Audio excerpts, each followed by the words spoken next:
Hello viewers, welcome back to our channel. இன்னைக்கு நம்ம பார்க்க போற ரெசிபி chicken 65 தம் பிரியாணி. இது ரொம்ப டேஸ்டியான ரெசிபி, கொஞ்சம் வித்தியாசமான ரெசிபியும் கூட. நம்ம நார்மல் சிக்கன் பிரியாணியை விட இது ரொம்ப டேஸ்டா இருக்கும். இது எப்படி செய்யறதுன்னு பார்க்கலாம் வாங்க. சிக்கன் வந்து நாங்க ஒரு 1.5 kg எடுத்துர்க்கோம். பிரியாணிக்கு தேவை மாதிரி கட் பண்ணிருக்கோம். அதுல ginger garlic paste வந்து 2 டேபிள்ஸ்பூன் ஆட் பண்ணிக்கிறோம். Turmeric powder அதாவது மஞ்சள் தூள் 1/2 spoon. Red chili powder 3 teaspoon.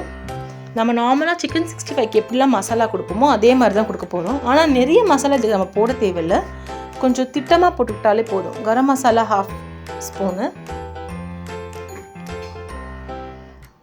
சீரகத்தூள் வந்து 1 டீஸ்பூன். மல்லித்தூள் 2 டீஸ்பூன். அப்புறம் உப்பு வந்து தேவையான அளவு.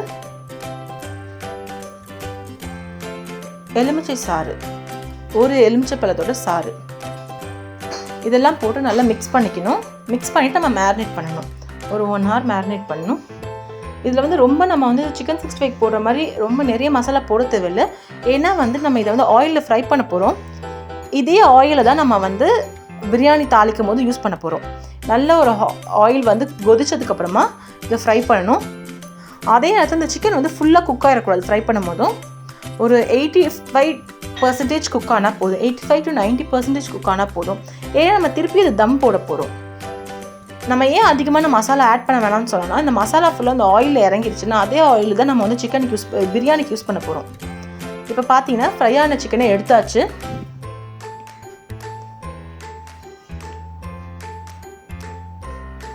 எடுத்து நீங்கள் தனியாக வச்சுக்கோங்க.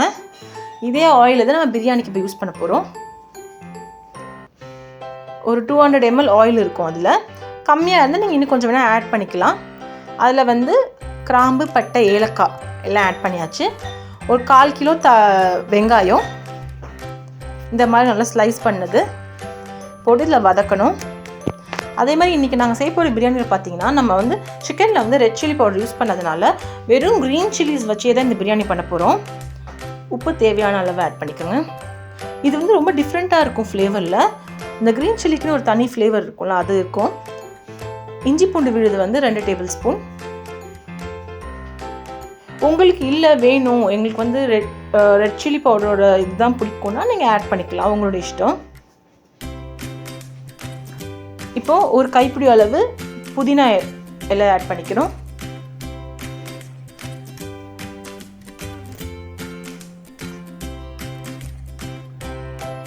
இது வதங்கினதுக்கப்புறமா ஒரு கைப்பிடி அளவு கொத்தமல்லி இலைகளையும் ஆட் பண்ணிக்கிறோம், பொடிசா நறுக்குனது. 50 கிராம் நாங்கள் க்ரீன் சில்லி, ஏன்னா எங்கள் காரத்துக்கு நாங்கள் வேறு எதுவுமே யூஸ் பண்ண போகிறது இல்லை. அதனால வந்து வெறும் க்ரீன் சில்லிஸ் தான். அதை 2ஆக கட் பண்ணி நடுவில் கட் பண்ண மாதிரி ஆட் பண்ணிக்கிறோம். 100 கிராம் தான் தக்காளி ஆட் பண்ணுறோம். 100 கிராம் தான் தக்காளி.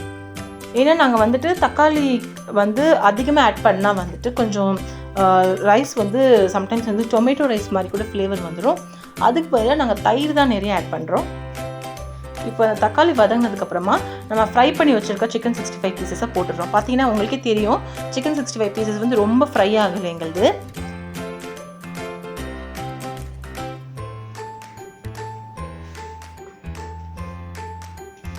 அதனால் மிக்ஸ் பண்ணி விட்டுருங்க. கர்ட் வந்து 200 ml கர்ட், தயிர், அதை ஆட் பண்ணிக்கிறோம். இப்போ இந்த ஃப்ளேவர் வந்து ரொம்ப டிஃப்ரெண்ட்டாக இருக்கும். அந்த சிக்கன் வந்து நல்ல சிக்கனுக்குள்ளேயும் மசாலா இருக்கும், ரைஸ்லேயும் நல்ல ஃப்ளேவர்ஃபுல்லாக இருக்கும். இந்த டிஷ் நீங்கள் கண்டிப்பாக ட்ரை பண்ணி பார்க்கணும். இப்போ வந்து தயிர் ஆட் பண்ணதுக்கப்புறமா நல்லா மிக்ஸ் பண்ணி விட்டு கொஞ்ச நேரம் மூடி வச்சுட்டு கொதிக்க விட்டுணும் குருமாவை. இப்போ 1.5 கிலோ அரிசி எடுத்துருக்கோம். அதை இந்த மாதிரி நல்ல கொதிக்கிற தண்ணியில் போட்டு வடித்து எடுத்துக்கோங்க. நாங்கள் வந்து ரைஸ் வந்து நல்லா கொஞ்சம் உதிரியாக தான் சாப்பிடுவோம். நீங்கள் வந்து இல்லை கொஞ்சம் நாங்கள் சாஃப்டாக சாப்பிடுவோம்னு நினச்சிங்கன்னா இன்னும் நல்ல ரைஸை வேக விட்டு வடித்து அதை ஆட் பண்ணிக்கலாம். நாங்கள் வந்து ஒரு 85% தான் வேக விட்டு தம் போடுறோம். நீங்கள் வந்து 90% 95% வேக வச்ச அரிசியை போட்டு தம் போடலாம். இப்போ பார்த்தீங்கன்னா அரிசியை போட்டோன்னே நான் நல்லா மிக்ஸ் பண்ணி விடுறோம்.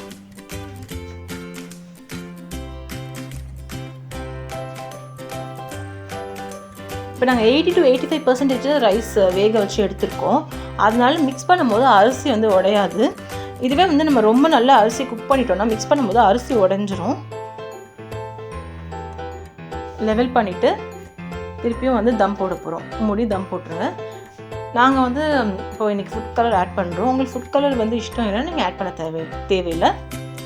லைட்டாக தண்ணியில் மிக்ஸ் பண்ணி இந்த மாதிரி ஆட் பண்ணிடுங்க. ஸோ அங்கங்கே வந்து ஒரு ரைஸ் மட்டும் கலராக இருக்கும், பார்க்க நல்லாயிருக்கும். இந்த சிக்கன் பிரியாணி வந்து ஈவன் நீங்கள் நெக்ஸ்ட் டே சாப்பிட்டா கூட ரொம்ப நல்லாயிருக்கும். ஏன்னா நம்ம சிக்கனை வந்து ஃப்ரை பண்ணி ஆட் பண்ணதுனால அதில் எந்த விதமான ஸ்மெல் எதுவும் வராது. லாஸ்ட்டில் வந்து நெய் வந்து ஒரு 50 ml நெய் ஆட் பண்ணிக்கிறோம்.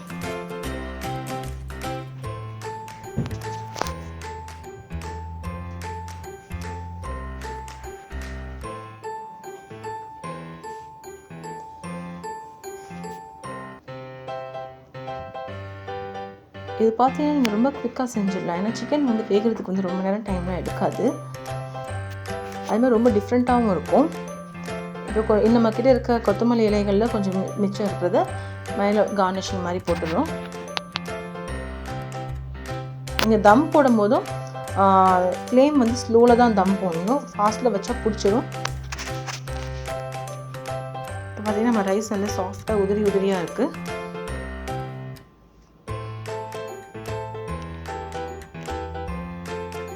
இப்போ கீழேருந்து மேலே கொஞ்சம் இந்த வீடியோவில் காமிக்கிற மாதிரி மிக்ஸ் பண்ணி விட்டுக்கோங்க.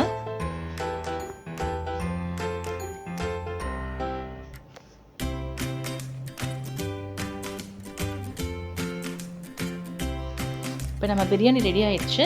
இதை கண்டிப்பாக ட்ரை பண்ணி பார்த்துட்டு எப்படி இருந்துச்சுன்னு எங்களுக்கு கமெண்ட் பாக்ஸில் கமெண்ட் பண்ணுங்கள்.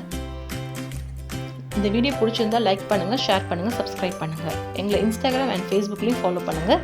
Have a nice day. Thank you.